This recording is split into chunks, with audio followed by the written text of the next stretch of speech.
السلام علیکم ورحمۃ اللہ وبرکاتہ۔ آج جو ہم اللہ تعالیٰ کے دو نام پڑھیں گے وہ ہیں القوی اور المتین۔ ان دونوں کے میننگ جو ہیں وہ تقریباً سیم ہی ہیں، لیکن بس تھوڑا سا جو ہے وہ ڈفرینس آتا ہے۔ سب سے پہلے ہم دیکھیں گے اللہ تعالیٰ کی ذات جو کہ القوی ہے۔ القوی جو ہے یہ اسم نکلا ہے قوت سے۔ قوت کہتے ہیں بے پناہ طاقت کا ہونا، بے پناہ اسٹرینتھ کا ہونا، قوت کا ہونا، ایسی قوت جو لامحدود ہوتی ہے، ایسی قوت جو کبھی ختم نہیں ہونے والی ہوتی۔ ہم دیکھتے ہیں کہ دنیا میں جس بھی انسان کے پاس کسی بھی قسم کی کوئی طاقت ہے تو وہ ایک نہ ایک دن ختم ہو جاتی ہے۔ اچھے سے اچھے جسم کے مالک لوگ بھی بڑھاپے میں کمزور پڑ جاتے ہیں۔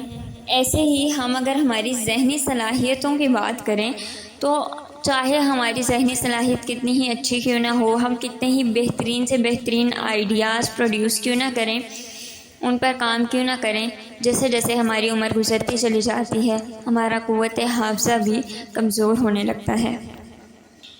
تو انسان کا حال تو یہ ہے کہ انسان کی قوتیں ختم ہو جاتی ہیں، لیکن اللہ رب العالمین ایسے القوی ہیں جن کی قوت کبھی بھی ختم ہونے والی نہیں ہے۔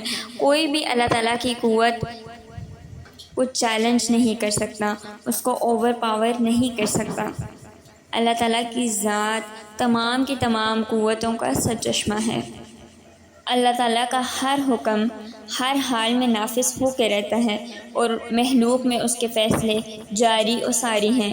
وہ اپنے مومن بندوں کی مدد کرنے والے ہیں، اور جو کوئی اللہ کا انکار کرتا ہے تو اسے سزا دینے پر بھی بہت سخت ہیں۔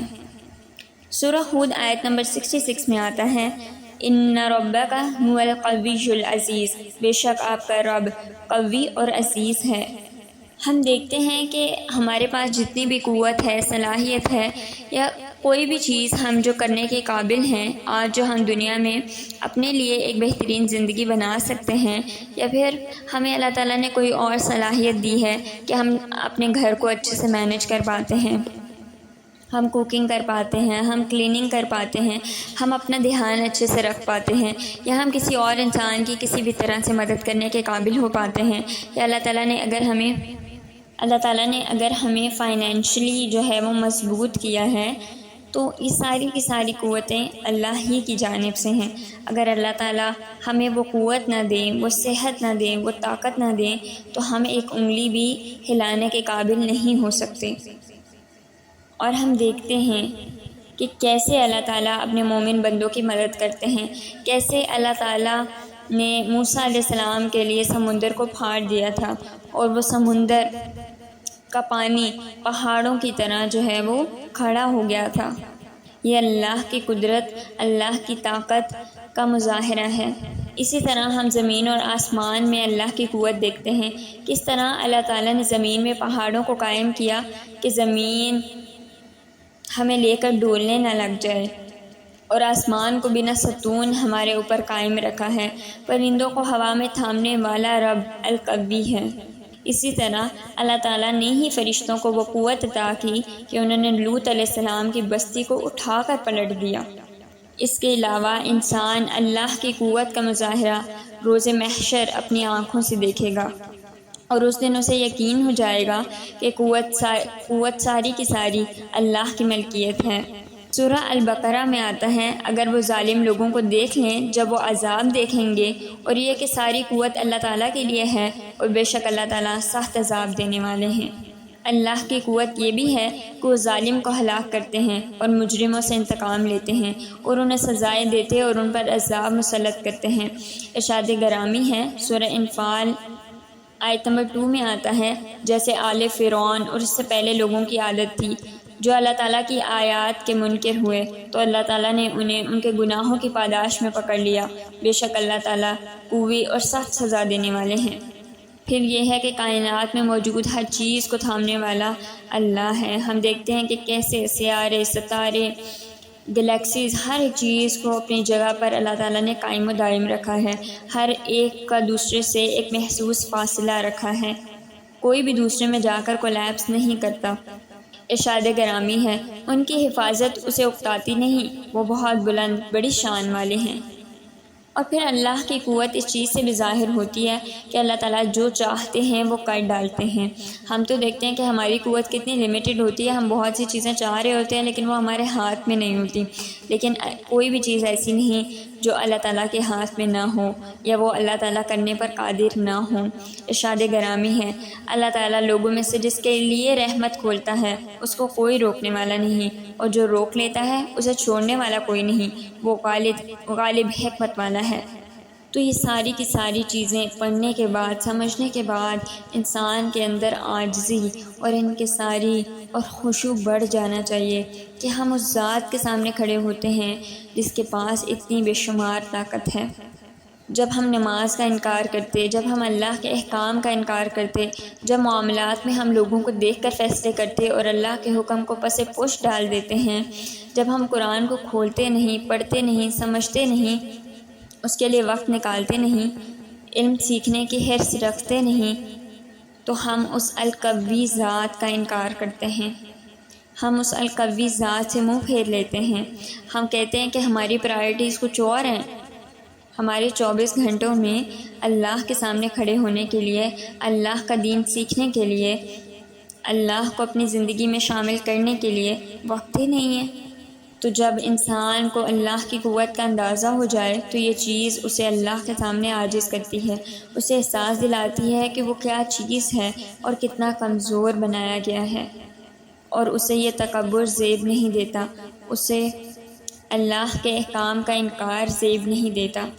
اور پھر ہم دیکھتے ہیں کہ زندگی میں ہم کتنی دفعہ برنٹ آؤٹ ہو جاتے ہیں، ہم بہت سی چیزیں، بہت سے کاموں سے اوور ویلم ہو جاتے ہیں، کبھی ایموشنز جو ہے وہ ہمارے اوپر حاوی ہو جاتے ہیں، کبھی غصہ آ جاتا ہے، کبھی بہت سی چیزوں کو ایک ساتھ ڈیل کرنے کی وجہ سے ہماری ہمت جواب دینے لگتی ہے، اور کبھی بیماری میں انسان کمزور پڑنے لگتا ہے۔ انسان کہتا ہے کہ یہ بیماری کب ختم ہوگی، یہ مشکل کب ختم ہوگی، یہ پے در پہ آنے والی آزمائشوں کا سلسلہ کب رکے گا۔ تو ایسے میں جب ہمت جواب دینے لگے، جب انسان میں ذہنی، جسمانی یا روحانی طاقت باقی نہ رہے، تو ایسے میں اس القوی ذات کو پکاریں، وہی ساری کی ساری قوتوں کو ریسٹور کرنے والا ہے۔ اور پھر دنیا اور آخرت کی کامیابی کے لیے ہمیں جس قوت کی ضرورت ہے وہ قوت دینے والی ذات اللہ رب العالمین کی ہے۔ بعض اوقات کچھ ڈیسیژنز ہمیں دنیا کے لحاظ سے غلط لگ رہے ہوتے ہیں، دنیا کا نقصان نظر آ رہا ہوتا ہے، لیکن اس میں آخرت کا فائدہ ہوتا ہے، اور ہر چیز قربانی مانگتی ہے۔ ہم دیکھتے ہیں کہ ہم ایک جاب بھی کرتے ہیں نا جب، تو ہمیں ہمارے گھر کو قربان کرنا پڑتا ہے، کہیں نہ کہیں ہمیں ہماری ذمہ داریوں سے تھوڑا سا ہاتھ کھینچنا پڑتا ہے، کیونکہ جاب بھی وقت مانگے گی، گھر بھی وقت مانگتا ہے، تو ہمیں پرائرٹائز کرنا پڑتا ہے۔ اسی طرح جب ہم دین کا کام کرتے ہیں یا علم حاصل کرنے کی طرف آتے ہیں تو ہمیں کچھ نہ کچھ کمپرومائز کرنا پڑتا ہے، لیکن اللہ کی راہ میں دی جانے والی قربانیاں، اللہ ان کا بہت قدردان ہے، اور وہی ہے جو باقی رہنے والا ہے، اس کے علاوہ سب مٹ جائے گا۔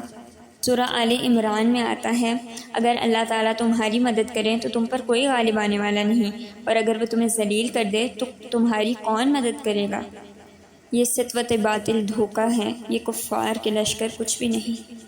اس کے بعد ہم پڑھیں گے اللہ تعالیٰ کا دوسرا نام جو کہ ہے المتین۔ یہ ہمارے پاس متن سے نکلا ہے۔ متن کہتے ہیں اس رسی کو جس کے ساتھ خیمے کو کس کے باندھا جاتا ہے۔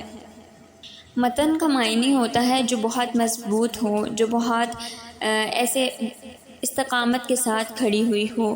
تو جب ہم دیکھتے ہیں کہ خیمے کی رسی کیسی ہوتی ہے تو وہ اتنی مضبوط ہوتی ہے کہ وہ خیمے کو لے کر کھڑی ہوتی ہے اور وہ طوفانوں کا مقابلہ کر سکتی ہے۔ المتین کا مطلب بھی یہی ہوتا ہے، شدید قوت والا، یعنی جس میں شدت ہوتی ہے، جو ان لمیٹڈ ہوتی ہے، لیکن اس میں استقامت بھی ہوتی ہے۔ کوئی طوفان، کوئی اونچ نیچ اس کا کچھ بگاڑ نہیں سکتی، وہ انشیکیبل ہوتی ہے۔ No one can overpower him۔ متین ایسی شدید قوت کا نام ہے جس کی قوت میں کبھی کمی نہیں آتی، اور اللہ تعالیٰ کو اپنے کام میں کوئی مشقت محسوس نہیں ہوتی، نہ ہی کسی چیز کی تھکاوٹ لاحق ہوتی ہے۔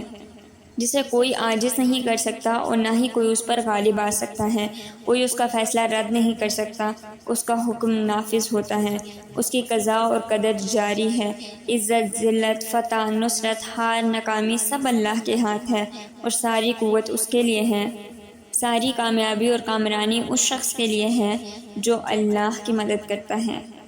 اس سے مراد یہ بھی ہے کہ اللہ تعالیٰ جو ہیں ان کو کسی اور کی ضرورت نہیں ہے، بلکہ اللہ تعالیٰ کسی بھی طاقت کے محتاج نہیں۔ اس دنیا میں موجود کسی بھی چیز میں اگر کوئی پائیداری پائی جاتی ہے تو وہ اللہ رب العالمین کی عطا کردہ ہے۔ ہم دیکھتے ہیں کہ بڑی بڑی سلطنتیں جو اتنے مضبوط سٹرکچرز پہ کھڑی ہوتی ہیں اور دنیا ان کی تعریف کرتی ہے، جب وہ اللہ کی نافرمانی پہ ڈٹ جاتی ہیں تو اللہ تعالیٰ ان کو نیست و نابود کر دیتا ہے، جبکہ ان کا نظام اتنا بہترین نظام ہوتا ہے کہ دنیا والے دنگ رہ جاتے ہیں کہ انہوں نے اتنا خوبصورت جو ہے وہ اپنی ملک کا نظام بنایا ہے، لیکن اسی تمام سٹرکچر کو پاش ہونے میں وقت بھی نہیں لگتا۔ تو اصل پائیداری انسان کے پاس جو آتی ہے وہ اس کے ایمان کی قوت ہے۔